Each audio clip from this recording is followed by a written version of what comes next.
Hello student, I am Rekha Bhavsar from Adya Krantivir Vasudev Balwanphadke Vidyalaya, English Medium, New Panvel.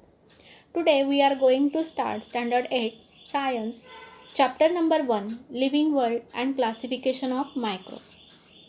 Taxonomy is the science that deals with the logical arrangement of living things into categories. To group all the organisms and categorize them as either plant or animal by Aristotle in 4th century BC. In 1735, Carl Linnaeus gave the names to thousands of plants and animals and classified them in the kingdom of Plantae and Animalia. Carl Linnaeus in 1735 divided living world in two kingdoms, Vegetabilia and Animalia. Haeckel in 1866 considered three kingdoms, Protista, plants and animals. In 1925, Chatton created two groups, prokaryotes and eukaryotes. And in 1938, Copeland divided living organisms into four kingdoms, Monera, Protista, plants and animals. Biodiversity and needs of classification. All the living organisms on earth have adapted according to geographic regions, food ingestions, defense, etc. While adapting, many differences are observed in the organism of same species too. According to 2011 census, around 87 million species of living organisms are found on the earth, including land and sea. According to 2011 census, around 87 million species of living organisms are found on the earth, including land and sea. So, to study such a vast number, it was essential to divide them into groups.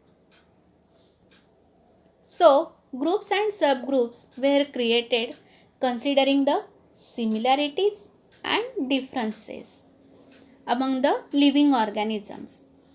And this process of dividing living organisms into groups and subgroups is called as biological classification. I repeat again this one.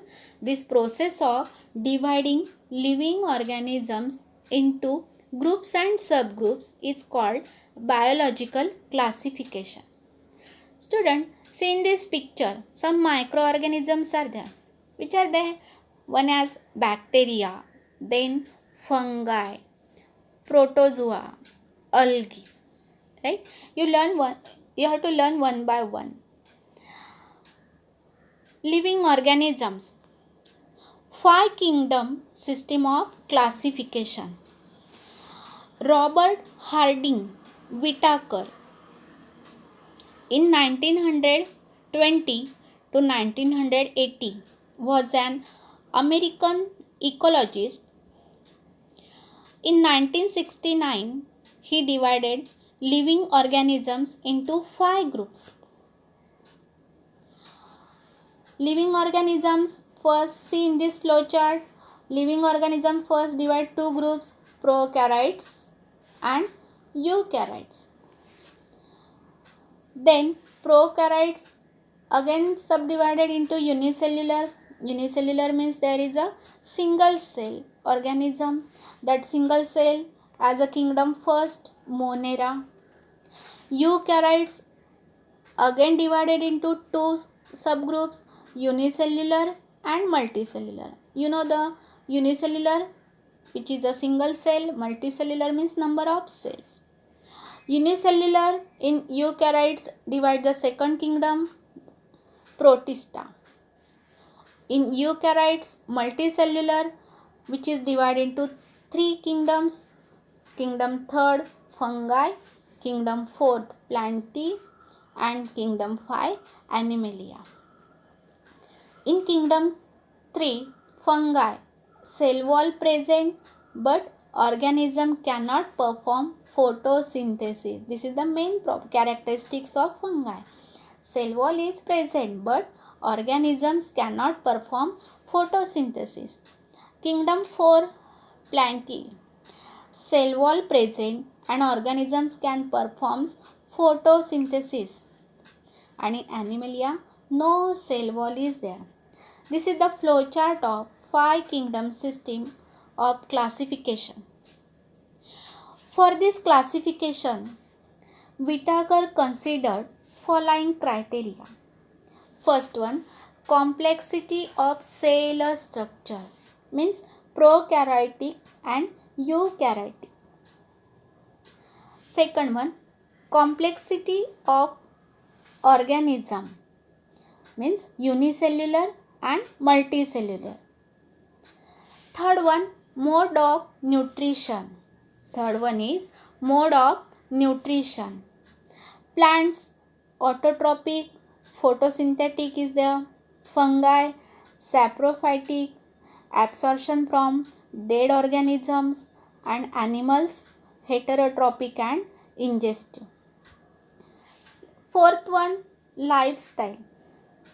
Plants are producers, animals are consumers, and fungi are decomposer. In this fourth one point, lifestyle, plants are producers, animals consumers, and fungi decomposers. And in fifth one, phylogenetic relationship, means prokaryotic to eukaryotic and unicellular to multicellular.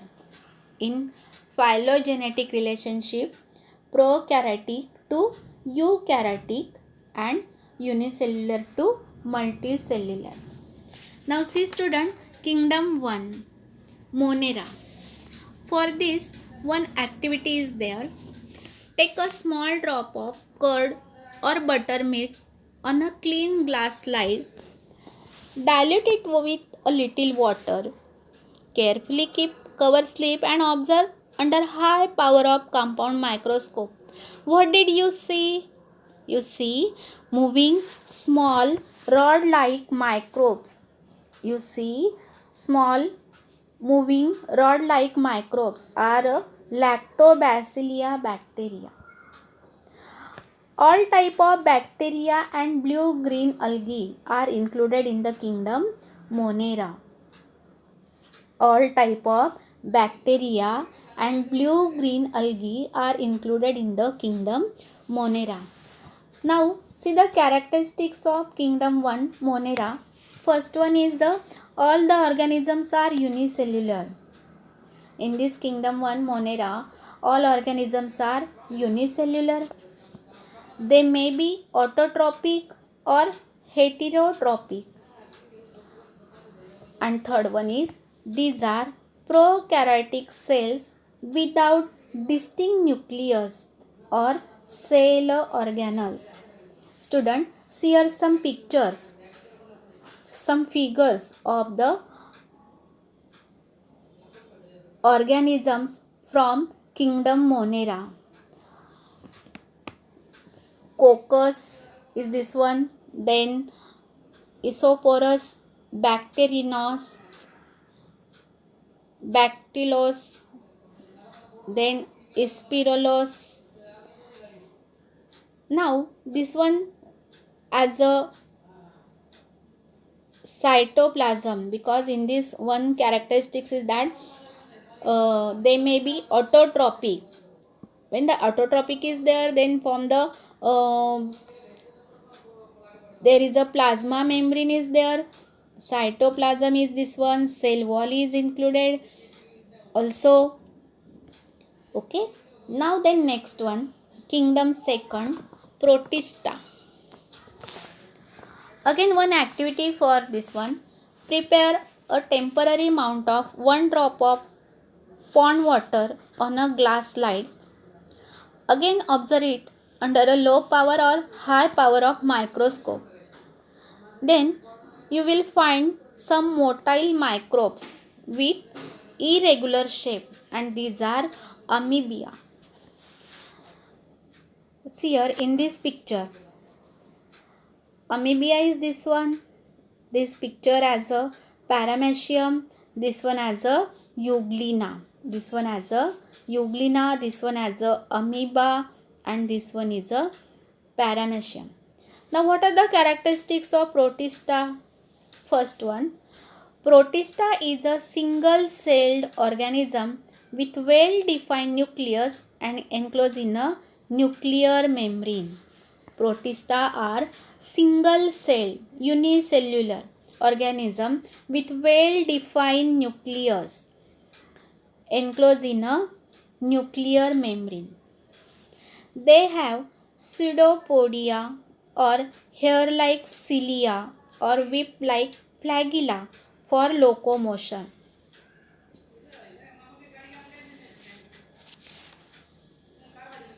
Autotrophs. For example, Euglena volvox contain chloroplast. This one Euglena, which contain the chloroplast. Heterotrophs, amoeba and paramecium. See here, amoeba and paramecium is this one. Okay. Now next third one kingdom, fungi. Again take a one activity. Take a moist piece of bread or bhakri and keep it in a container with lid for 2 to 3 days. After 2 to 3 days, a fine cotton thread like tuft is found growing on the surface of the bread. Again prepare a temporary mount of few threads from this culture and observe it under microscope. Then you see this is the characteristics of this one as a fungi. First, these are non-green eukaryotic and heterotrophic organisms. Some fungi are thread-like. Many nuclei are present in the cytoplasm. They are saprotrophous. They feed upon decaying organic matter. Their cell wall is made up of tough and complex sugar called chitin. Some fungi are thread-like and many nuclei are present in the cytoplasm. Examples. Some examples are there. Fungus of corn, fungus on corn, penicillium, this one as a mushroom, then baker yeast, all are the example of a fungi. Thank you, student.